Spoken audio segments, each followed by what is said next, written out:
When is the last time you felt present? What makes you feel present in your own life?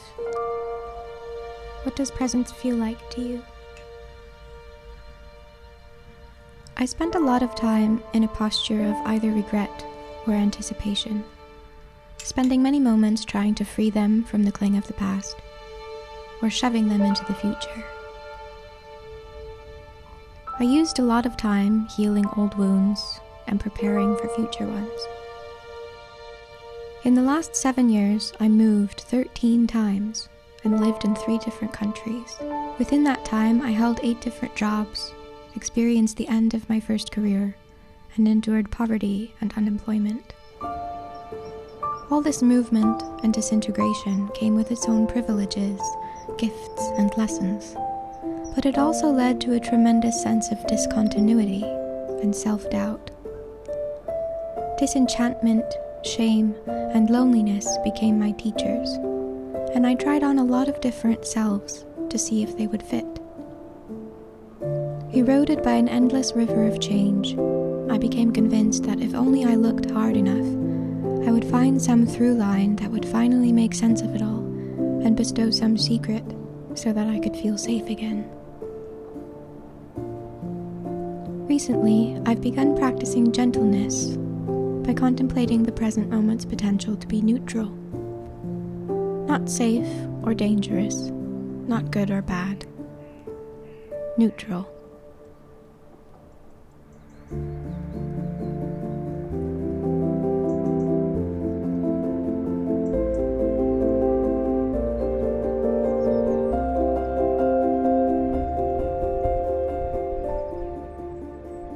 Contrast is everywhere. Flow, stasis, abundance, scarcity, rationality, instinct, dreams, reality.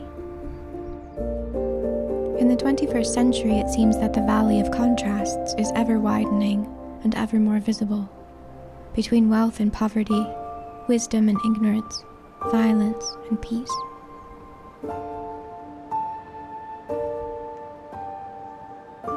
Knowledge, opportunity, the endless opinions of others, and evidence of both horror and beauty are all accessible instantly via a device. So many signals demand our attention, and awareness and self-esteem stretch thin.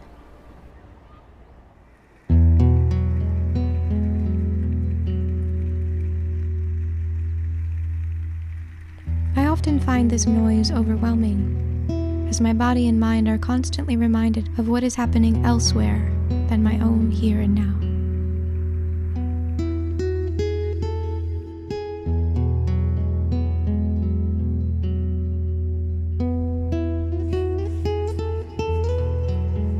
I grew up being a musician, and my whole life I've been surrounded by creative people who make things.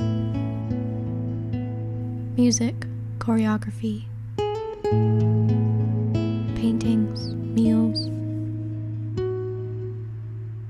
films, photographs, games, theater, clothing,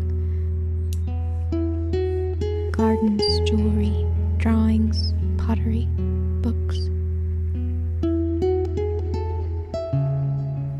While this may sound dreamy, creativity as a profession has dark sides. I became overwhelmed by all the metrics of competition and evaluation, the divide between prestige and obscurity, the elitism and self-indulgence I witnessed, and the impersonal lottery of whether someone's creativity will be remunerated or not. When I slid into poverty, I ceased trusting creativity itself, and often did not allow myself to pursue or share activities that brought me joy, because I feared being unable to monetize them. I struggled to find balance amongst the false choices constantly presented to me.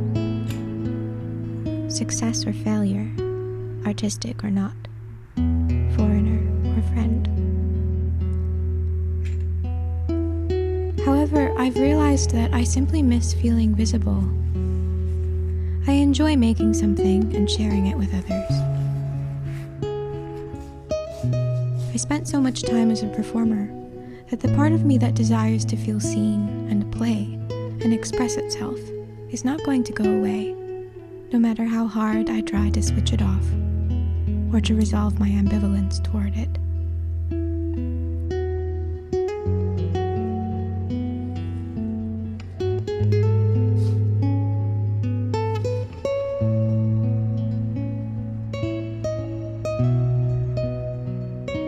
So, I am making a little film and sharing it.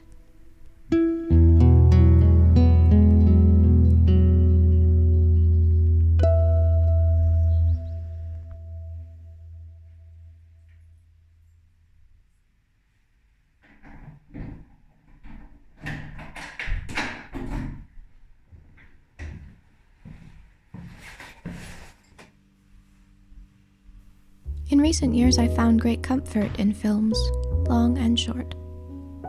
In the flow of constant content, I made an effort to tune out noise and focus on what genuinely inspires and challenges me.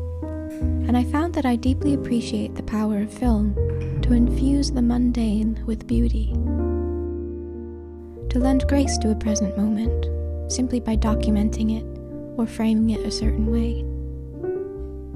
A morning, for instance, consists of a series of humble domestic tasks that, for me, suddenly possess a mantle of dignity and purpose when seen through a creative eye.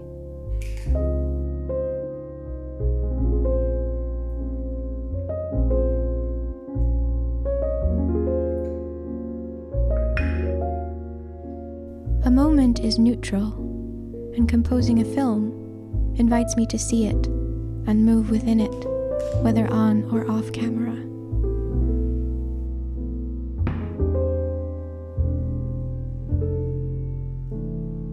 In this process, something I have always struggled with, mornings, changes shape.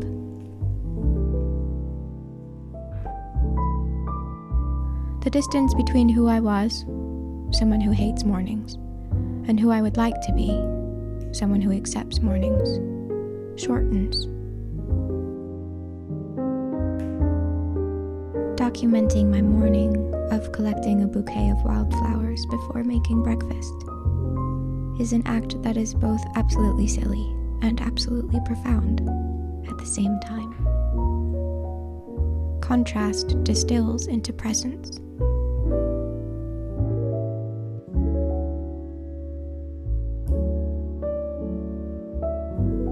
What is something small that brings you out of the valley of contrast into presence?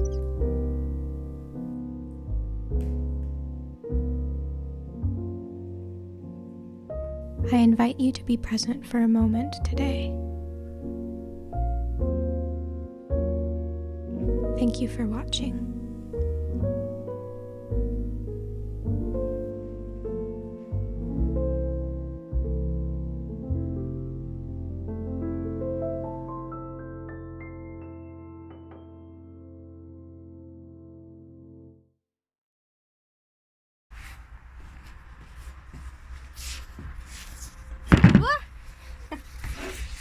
Are you gonna stay?